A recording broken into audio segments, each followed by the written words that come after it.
하나님께서 오늘 우리에게 주시는 말씀은 시편 23편 말씀입니다. 우리가 잘 아는 말씀이죠. 시편 23편.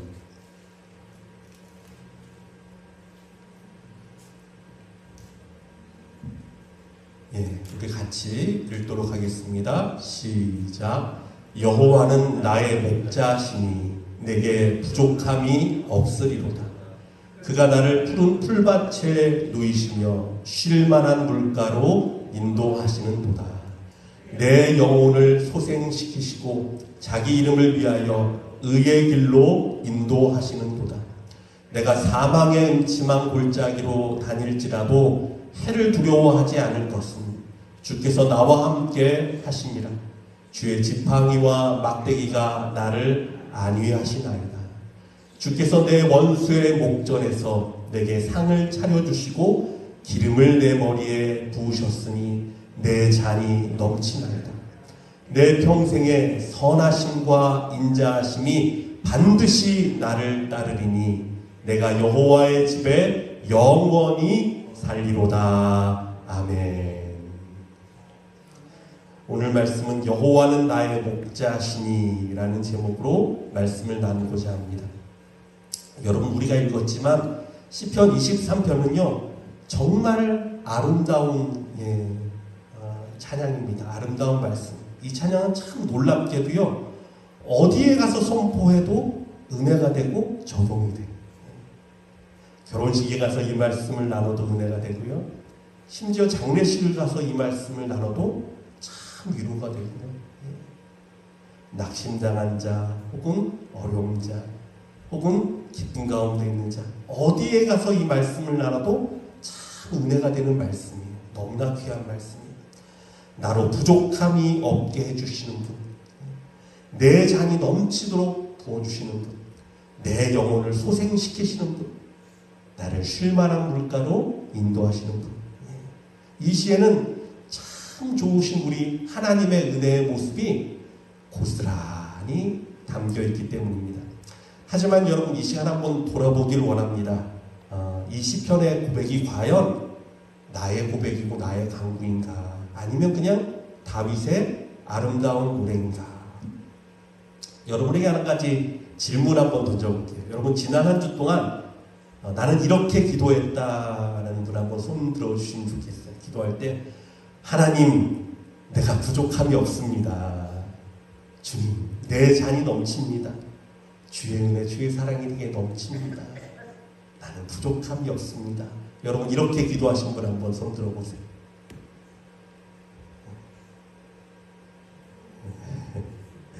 사실 많은 사람들이요 이 시편 23편을 참 좋아해요. 참 좋아합니다. 그렇지만 이 시편의 고백처럼 기도는 잘 못합니다. 왜 그렇습니까? 그냥 우리 삶을 생각해보면 늘 부족하고 늘 갈급하고 늘 안타까워서 하나님, 내 잔을 좀 채워달라고, 내 부족함을 돌봐달라고 간구하지, 부족함이 없습니다, 내 잔이 넘칩니다 라는 고백은 잘 하지 못하는 것 같아요. 그렇다고 여러분, 다윗의 삶이 특별히 순탄했거나 평온했거나 모든 것이 채워졌느냐? 그렇지 않았어요. 여러분, 다윗의 삶을 돌아보면요, 그 누구보다 고난이 많고 눈물이 많고 가슴 아픈 일이 많고 애타는 일이 많았던 사람입니다. 그런데 그 다윗이 지금 이렇게 진심으로 주님 앞에 고백합니다. 여호와는 나의 목자시니 내가 부족함이 없습니다.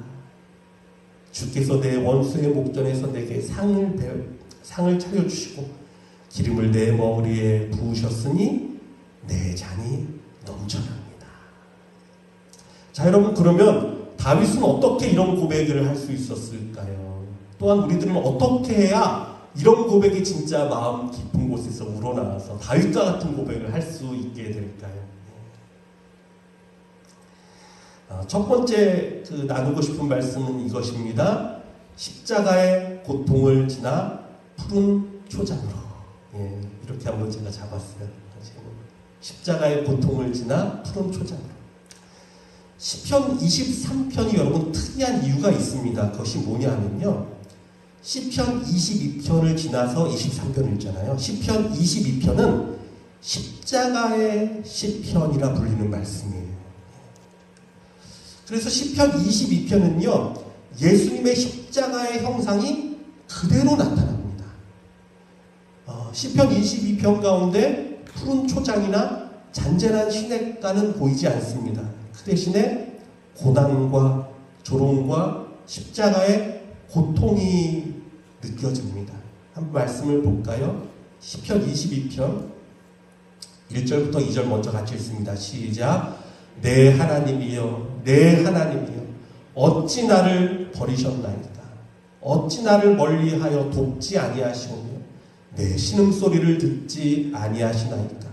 내 하나님이여 내가 낮에도 부르짖고 밤에도 잠잠하지 아니하오다.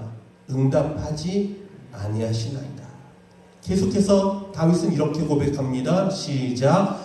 나는 벌레요 사람이 아니라 사람의 비방거리요 백성의 조롱거리입니다. 나를 보는 자는 다 나를 비웃으며 입술을 삐죽거리고 머리를 흔들며 말하되 그가 여호와께 의탁하니 구원하실 것 그를 기뻐하니 건지실 걸 하나이다. 계속해서 16, 17절 개들이 나를 애워쌌으며 악한 무리가 나를 둘러 내 수족을 찔렀나이다. 내가 내 모든 뼈를 셀 수 있나이다. 그들이 나를 주목하여 보고 내 겉옷을 나누며 속옷을 제비 뽑나이다. 여러분 우리는요 내 하나님이여 내 하나님이여 어찌 나를 버리셨나이까 라는 부르짖음을 읽은 후에야 23편에 여호와는 나의 목자시니 내게 부족함이 없으리로다 라는 이 고백을 대하게 됩니다. 자 그럼 이것이 어떻게 연결이 되는 걸까요? 어떻게 연결이 될까요? 제가 고민을 많이 했어요. 어떻게 연결되는 걸까? 도대체 다윗은 어떤 것이 진실일까? 말씀을 묵상하던 중에 이 고백이 바로 좀 놀랍게도 십자가 위에서의 예수님의 고백이었다라는 것을 발견했어요. 정말 전율이 이렇습니다. 예수님 십자가에서 이렇게 외치셨죠. 엘리 엘리 라마 사박다니 나의 하나님 나의 하나님 어찌하여 나를 버리셨나이까.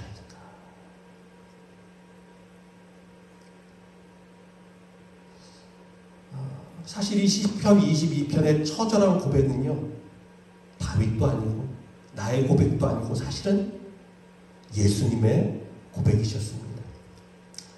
여러분 다윗이 손과 발이 찔리는 고통을 당한 적이 있나요? 여기 수족이 찔렸다라고 말하고 있잖아요.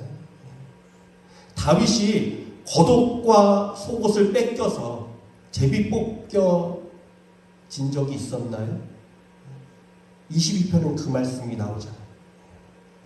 다윗은요 고난 중에 날 위해 고통당하신 예수님의 십자가의 형상을 본 것입니다. 그래서 이 시편 22편에는요 예수님의 십자가의 모습이 그대로 나타나요. 그대로 나타나요. 놀랍게도. 그리고 그 형상을 보고 시편 22편을 기록하고 그 후에 23편을 통해 고백하게 된 것입니다. 여호와는 나의 목자시니. 이 목자가 어떤 분이십니까? 자기 양을 위해 생명을 아끼지 않으신 분. 나의 목자시니 내가 부족함이 없습니다. 여러분 그렇습니다. 예수님이 말씀하셨죠. 선한 목자는 양을 위해 생명을 버린다고 말씀하셨어요. 선한 목자이신 우리 예수님이 미련한 양인 나를 위해 여러분을 위해 대신 십자가에서 버림받으셨어요. 하나님께 버림받으셨어요. 엘리엘리 라마 사박다니 나의 하나님 나의 하나님 어찌하여 나를 버리시나이까. 어떻게 하나님이 예수님을 버립니까? 근데 그 일이 일어났어요. 십자가에서. 왜? 내가 버림받아야 되는데 그 죄값을 우리 예수님이 당하신 거예요. 그 저주를 우리 예수님이 당하신 거예요. 미련한 나를 위해, 미련한 양인 나를 위해 예수님이 죽으셨습니다. 그러므로 여러분, 우리는요, 결단코 하나님이 버릴 수 없는 하나님의 가장 소중한 자가 되었음을 믿으시기 바랍니다. 그래서 우리 하나님은요, 절대로 우리의 부르짖음에 응답하실 수밖에 없어요.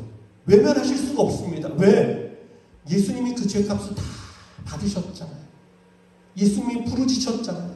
응답 없는 가운데 날 위해 다 그 고통을 받으셨잖아요. 그래서 우리가 부르짖으면 하나님이, 그래, 예수가 너의 죄값을 다 치렀으니 내가 응답할게, 내가 들을게. 우리 예수님은 응답하시는 거예요. 그래서 우리도 똑같이 고백할 수 있습니다. 여호와는 나의 목자시니 내가 부족함이 없습니다. 목자라는 데 초점이 있죠. 내가 부족함이 없는 이유는 나의 목자가 나를 다 인도하시고, 나의 목자가 내 길을 아시고 나를 붙드시고 나를 이끄시기 때문입니다. 여러분, 그렇습니다. 십자가를 만나고 고백되는 고백이야말로 진짜 시편 23편의 찬양이 되는 것입니다. 그렇다면 시편 23편을 통해 고백되는 목자의 모습, 우리 하나님의 모습은 어떤 모습일까요? 첫 번째, 우리 주님은 쉴만한 물가, 푸른 초장으로 나를 인도하시는 분이십니다. 여러분, 우리 마음 가운데 이 생각이 꼭 있어야 돼요. 하나님을 신뢰하는 거예요. 뭐냐면, 그래, 나는 모르지만 하나님 나를 가장 좋은 곳으로 인도하시지.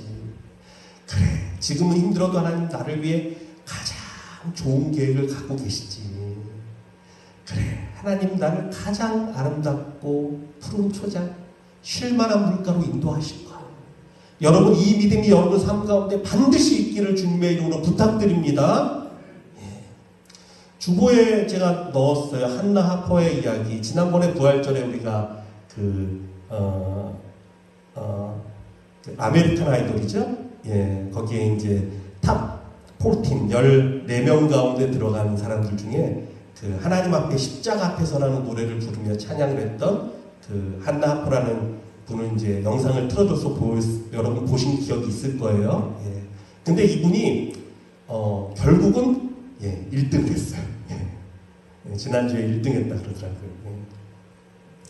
근데 이분이 그 인터뷰를 하는데, 제가 이 고백을 보고, 야, 이 사람이 진짜 믿음 있는 사람이었구나, 이 사람이 진짜 신앙인이었구나라고 깨닫게 된 게 뭐냐면, 주보에 나와 있는데 이런 고백을 했다 그래요. 예레미야 29장 11절 말씀. 여호와의 말씀이니라. 너희를 향한 나의 생각을 내가 하나니 평안이요 재앙이 아니라 너희에게 미래와 희망을 주는 것이니라. 예. 이 말씀을 이용해서 하나님께서 문을 열어주시고 기회를 주셨다라고 고백을 했다 그래요. 여러분, 이게 믿음 아닙니까? 아무리 힘들고 두려워도, 그래, 하나님의 생각은 재앙이 아니고 평안이지, 장래의 미래의 소망을 주는 것이지, 이걸 믿는 거죠. 그가 나를 푸른 초장에 놓이시고 쉴만한 물가로 인도하실 거다. 여러분, 이 믿음이 우리 가운데 충만하기를 원합니다. 이게 우리 주님의 마음이에요. 여호와는 나의 목자시니 내가 부족함이 없으리로다. 이게 히브리 원어를 보면요, 미완료 시제입니다. 무슨 말이냐면, 이것은요, 여호와는 지금도 나의 목자가 돼서 부족함이 없게 하시지만 미래에도, 아직 끝나지 않았어요. 앞으로도 나의 목자가 되셔서 나의 부족함이 없게 하실 것입니다 라는 고백이에요. 지금은 힘들고 어려워도 여호와는 나의 목자시니 내게 부족함이 없이 나를 인도하실 것입니다. 이 고백이란 말이에요. 그분은 어떤 분이십니까? 나를 푸른 초장으로 인도하시고 쉴만한 물가로 이끄시는 분. 여러분, 이분을 신뢰하시기를 주님의 이름으로 부탁드립니다. 두 번째, 여호와 하나님은 어떤 분이십니까? 내 영혼을 소생시키시고 의의 길로 인도하시는 분이십니다. 여러분, 우리의 영혼을 소생시킨다. 이게 무슨 말이죠? 여러분 삶 가운데 어떠한 절망과 어떠한 낙심과 어떠한 어려움 가운데 있을지라도 여러분 마음을 회복시켜 주십니다. 영혼으로 하여금 다시금 살 힘을 주십니다. 능력을 주십니다. 예. 죽은 영혼을 살리시고 결국은 여호와라는 거룩한 이름을 위해서 우리를 어디로? 의로운 길로, 의의 길로 인도하시는 분이십니다. 여러분, 이 하나님을 믿으십니까? 여러분, 그렇다면 혹시나 우리 자녀들, 우리 가족들, 믿음이 부족한 자라도 여러분 이 하나님의 손에 올려드릴 수 있기를 주님의 이름으로 부탁드립니다. 아무리 곁길로 넘어져고 쓰러졌어도 하나님은 어떻게 하신다고요? 반드시 자기 이름을 위해서 의의 길로 인도하실 주님이시기 때문에 그렇습니다. 이 하나님을 믿는 자들 되시길 주님의 이름으로 축원합니다. 세 번째, 우리 하나님의 모습은 사망의 음침한 골짜기로 다닐지라도 나와 함께 하시고 나를 지키시는 분이십니다. 이스라엘에 가면요, 그 지역이 되게 특별합니다. 그냥 광야, 그냥 메마른 땅인데 돌도 많고 막 이런데요, 산도 많아요. 그런데 특징이 하나가 있습니다. 저도 맨 처음에 몰랐어요. 근데 가이드 하시는 분이 그 얘기를 해주시더라고요. 물이 귀한 곳이잖아요. 물가에 있는 데 가려면, 물이 흐르는 곳을 가려면 정말 골짜기 밑으로 내려가야지만 이때. 보통 무슨 물이 없습니다. 물이 다 그냥 조금씩이라도 밑에 흘러서 저 밑에 골짜기 끝에 가야지만 물이 졸졸졸 흐르는 거예요. 그래서 그 골짜기로 가다 보면은 정말 낭떠러지 같은 절벽이 나오고요, 험준한 바위를 지나야 하고요, 또 그곳에 가다 보면은 사나운 짐승들이 어떻게 합니까? 물을 먹으러 오는 약한 짐승을 잡아먹기 위해서 이렇게 숨어있는 곳이 있다는 거예요. 그럴 거 아니에요. 사나운 짐승들은 약한 짐승도 잡아먹어야 되니까 그런 사망의 음침한 골짜기 같은 곳이 있다는 거예요.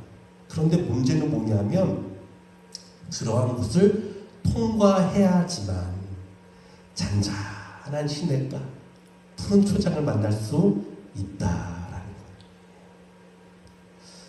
여러분, 그렇습니다. 양들이요, 그곳을 지나가려고 하면은 쉽게 가겠습니까? 양들은 알잖아요.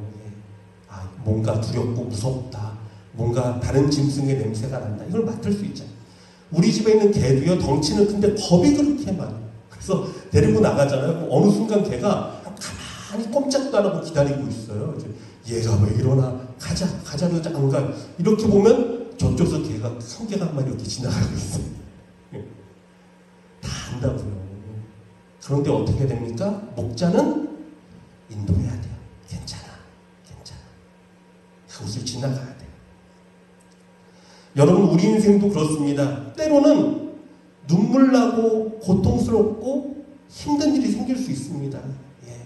그러나 우리 목자는 아십니다. 그 사망의 음침한 골짜기를 지나서 푸른 초장, 쉴만한 물가로 우리를 인도하시는 분이심을 믿으시기 바랍니다. 근데 제가 말씀을 읽으면서 더 은혜가 됐던 것은 뭐냐면, 여기 보니까 주께서 나와 함께 하십니다. 이게 은혜가 됐어요. 삭고는요, 어떻게 합니까? 사나운 짐승이 나타나면 도망갑니다. 내 목숨이 소중한데 양을 지키고 있겠어요? 도망가죠, 무서워서. 그런데 선한 목자는 어떻게 합니까? 절대 떠나지 않습니다. 생명을 다해서라도 지킵니다. 주의 지팡이와 막대기로 보호합니다. 여러분, 우리 주님이여 여러분 절대 떠나지 않으심을 믿으시기 바랍니다. 버리지 않으십니다. 도망치지 않으십니다. 함께 하십니다. 그 막대기와 지팡이로 지키고 보호하시는 분, 여러분 이분을 신뢰하시기를 주님의 이름으로 부탁드립니다. 자, 네 번째, 우리 주님은 어떤 분이십니까? 내 원수의 목전에서 상을 차려주시고 기름을 내 머리에 부으시는 분, 내 잔을 넘치게 하시는 분. 참 은혜가 되지 않습니까? 나를 해하려는 자, 원수와 사단의 괴계가 아무리 뛰어나고 아무리 지혜가 높다고 해도요, 주님은 결국 어떻게 하신다고요? 그 원수의 목전에서 내게 상을 차려주시고 내 잔을 넘치게 부어주십니다. 여러분, 이것이 얼마나 통쾌하지 않습니까? 우리 주님 그런 분이에요. 흔히 사람들의 말로도 이렇게 말합니다. 가장 큰 복수가 뭐라고요? 이렇게 말하죠. 가장 큰 복수는 너가 잘 사는 거야. 너가 행복한 거야. 이런 표현 많이 하죠. 맞아요. 그 사람 때문에 괴로워하고 고통받고 원한에 사로잡혀 사는 게 복수가 아닙니다. 그거는 비참한 인생이에요. 종속되는 인생이에요. 그 사람들이. 이건 행복한 삶이 아니에요. 진짜는 뭐냐면요, 아무리 그 사람이 날 넘어뜨리려고 하고 아무리 해하려 해도 나는 오히려 복받는 자로 서 있는 거, 은혜 받은 자로 사는 거, 하나님의 행복 가운데 거하는 거. 여러분, 이것이 가장 큰 복된 자이심을 믿으시기 바랍니다. 이것이 가장 큰 복수란 말이에요. 우리 주님이 그렇게 해준다고 말씀하고 있습니다. 그 사람을 치고 넘어뜨리고 해하고 이게 복수가 아니라, 이게 진짜가 아니라 그 원수의 목전에서, 그 원수가 바라보는 앞에서 하나님이 베푸시는 축복의 상이 펼쳐져 있습니다. 은혜의 잔이 넘칩니다. 기름을 부어주십니다. 이것으로 하나님이 나를 채워주시는 거예요. 위로하시는 거예요. 이 주님의 통쾌한 은혜가 여러분 가운데 넘치기를 축복합니다. 또한 제가 말씀을 보니까요, 원수의 목전에서 베푸는 상은 화해의 의미도 담겨 있다라고 어떤 신학자가 이렇게 발표하는 내용을 본 적이 있어요. 화해의 의미가 담겨 있다. 근데 야곱이 떠오르더라고요. 이삭이 떠오르더라고요. 이삭이 우물을 파기만 하면은 블레셋 왕 아비멜렉이 계속 빼앗아요. 우물을 발견하면 또 빼앗고, 또 피하고 우물을 빼면 또 빼앗고, 원수죠. 계속. 그런데 말씀을 보니까 결국은요, 아비멜렉이 이 여호와와 함께하는 것을 깨닫게 됩니다. 이삭이. 저 사람은 내가 건드려서 될 사람이 아니구나. 저 사람 건드렸다간 큰일 나겠다. 오히려 내가 저 이삭하고 화친을 맺어야 되겠다. 동맹을 맺어야 되겠다. 창세기 21장 22절에서 23절을 같이 읽어볼까요? 시작. 그때 아비멜렉과 그 군대장성 비골이 아브라함에게 말하기를, 내가 무슨 일을 하든지 하나님이 너와 함께 계시다.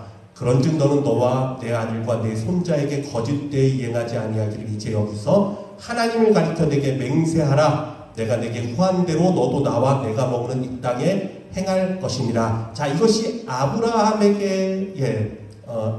말했죠. 나중에 뒤에 가면요, 이삭이 똑같은 일을 겪어요. 똑같이 이삭에게도 이 얘기를 합니다. 너가 무슨 일을 했더니 하나님이 함께 하시는구나. 화친을 맺자. 여러분, 하나님이 함께하는 사람에게는요, 이런 축복이 부어짐을 믿으시기 바랍니다.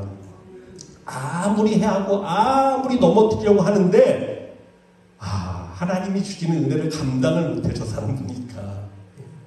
그래서 와서 그냥 화친을 맺고 용서를 구하고, 여러분을 헤아려 했던 모든 악한 이들이 여러분과 함께 하시고 은혜 베푸시는 하나님의 손길을 깨닫고 급히 화친하러 달려오는 놀라운 은혜가 함께 하기를 축복합니다. 자, 다섯 번째 하나님은 어떤 분이시냐? 내 평생에 선하심과 인자하심을 늘 베푸시는 분, 영원한 여호와의 집으로 인도하시는 분이시다.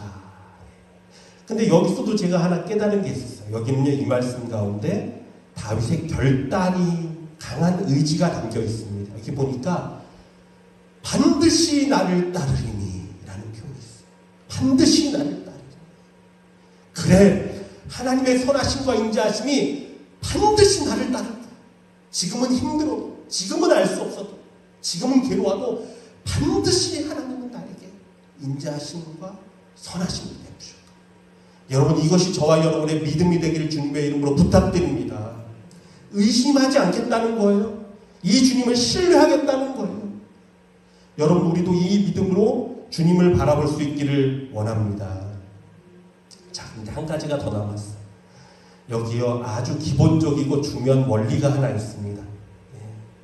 여러분, 이 목자를 제대로 만나기 위해서는 어떻게 해야 되죠? 제일 중요한 원리가 뭐가 있죠? 목자를 만나기 위해서 뭐가 중요합니까? 내가 양이 돼야 한다. 내가 양이 돼야 돼. 내가 소가 되면 소용없어요. 내가 뱀이 되면 큰일 납니다. 그렇죠? 내가 양이 되어야 돼. 내가 양이 되지 않고서는 결단코 목자를 만날 수 없다. 사실 이 다윗이요, 자기를 양으로 묘사를 하고 여호와 하나님을 목자로 비유한 건요, 정말 놀라운 이야기예요. 왜 그러냐면요, 여러분, 목자라는 직업은요, 이 팔레스틴 지역에서는요, 가장 천하고 괄시받는 직업이기 때문에 그래요. 직업으로 봤을 때. 양은 어떻습니까? 가장 흔하고 평범한 가축이란 말이에요. 우리 이미지랑은 많이 다릅니다, 여러분. 우리는요, 영화나 아니면 만화나 아니면 화보나 아니면 사진으로 보통 양을 접하잖아요. 그러니까 양은 뭔가 순결하고 고귀하고 깨끗하고 특별할 것 같잖아요. 근데 그렇지 않습니다. 여러분도 혹시 동물원 가서 양들 보고 실망한 적 없나요? 저는 실망했어요. 양을 이제 상상했던 양을 보러 갔는데 막 진짜 솜털같이 뽀얗고 하얗고 깨끗하고 이런 양인 줄 알았는데, 털이 그냥 다 덕지덕지 막 똥 같은 게 묻어있고 지저분하고 불러도 오지도 않고. 여러분, 농경사회에서 가축을 치는 직업은요, 어디서나 가장 천민이 했던 일이에요. 참 어디든 마찬가지인 것 같아요. 우리나라에서는 누가 있었습니까? 백정이 있었죠. 가축을 잡고 도륙하는 직업, 가장 낮은 천민이었습니다. 애굽에서는 어땠습니까? 요셉이 가족을 데려가면서 뭐라고 말하죠? 애굽 사람들은 목축업을 가증히 여긴다. 그래서 우리가 목축업을 한다고 말하면 고센 땅에 우리를 딱 독립시킬 것이다 라고 말하죠. 맞아요. 애굽에서도요, 가축업을 아주 천하게, 아주 가증히 여긴 일이었어요. 여러분, 왜 그럴까요? 한두 마리의 가축이 아니라 가축 떼는요, 농경사회에 큰 피해를 줄 수 있습니다. 이때가 한번 밭에 한번 들어가봐요. 다 아무것도 안 남아요. 그러니까 가축을 키우는 사람들은요, 마을을 떠나야 돼요. 양을 키우는 사람들은, 양떼를 돌보는 사람들은 이 풀을 얻다가 그 많은 양떼를 어떻게 다 먹여요? 그러니까 어떻게 해요? 양떼를 데리고 그 마을을 떠나야 돼요. 멀리 돌아다녀야 돼요. 풀 있는 곳을 찾아서. 그래서 목동은요, 멀리 떨어진 곳에 유목생활 하는데 보통요 6개월 정도를 들어오지 않는다 그래요. 집에요. 길게는 막 1년 이상도 있다고 합니다. 베돈이라고 지금도 양치는 양치는 그 사람들이 있어요. 이 팔레스틴 지역에 가면요. 근데 이 사람들 만나잖아요, 여러분. 그러면요, 나도 모르게 이 사람들 피하게 돼요. 왜 그런지 아십니까?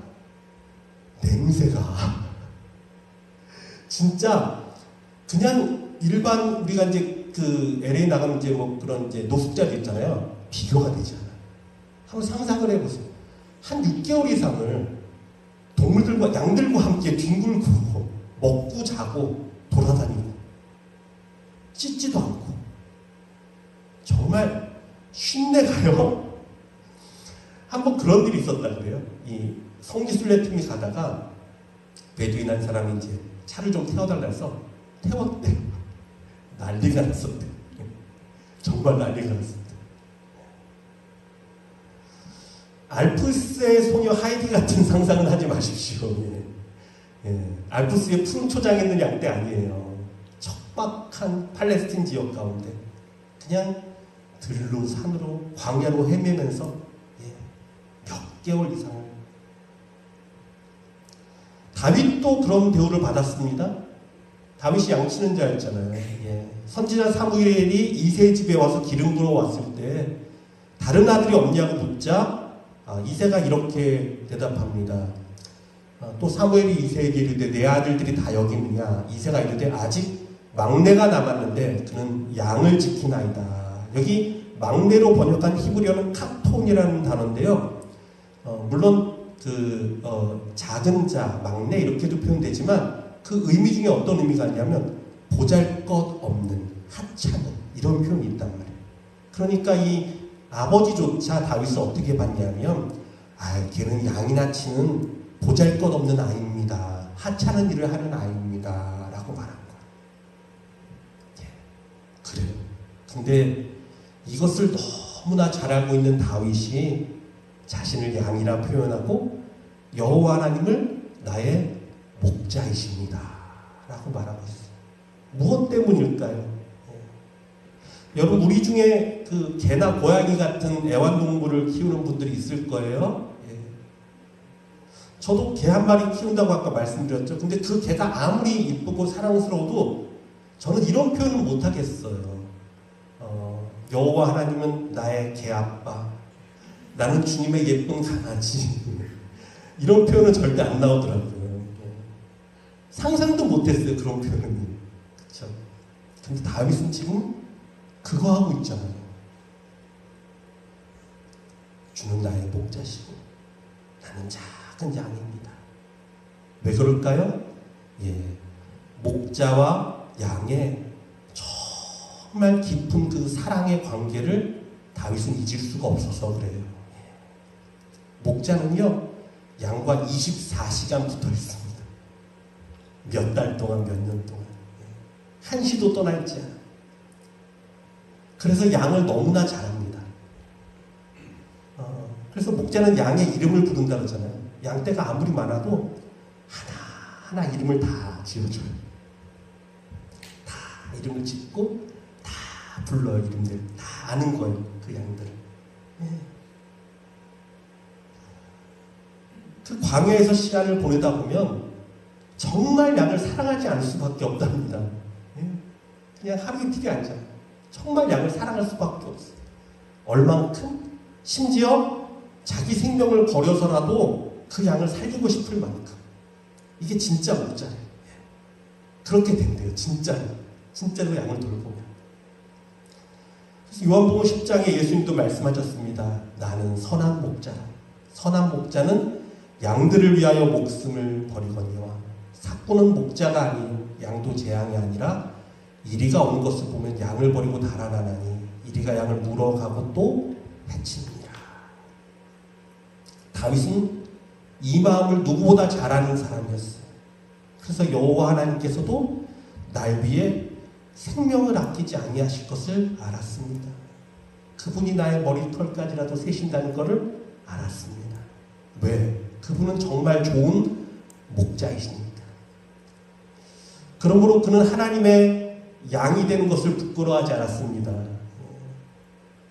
무엇이든 믿고 무엇이든 따르고 어디를 가든지 의지하고 주님 목자니까 난 양일 뿐이에요. 주님 어디를 가든지 내가 따라가겠습니다.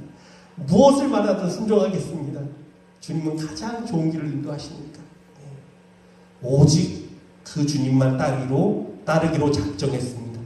사랑하는 성도 여러분, 저와 여러분도 이런 양이 되시길 주님의 이름으로 부탁드립니다. 정말 하나님을 믿고 의지하는 자, 그래서 그가 이끄시는 곳은 어디든 따라가는, 주님께서 나를 쉴만한 물과 푸른 초장으로 인도하시지, 믿고 따라가는 자, 사망의 음침한 골짜기 같은 곳을 지날지라도 그냥 주님 바라보고 주님 곁에서 떠나지 않고 그 주님 바라보며 나아가는 저와 여러분 되기 원하고, 또 내 영혼을 소생시키신다 말씀하셨으니까,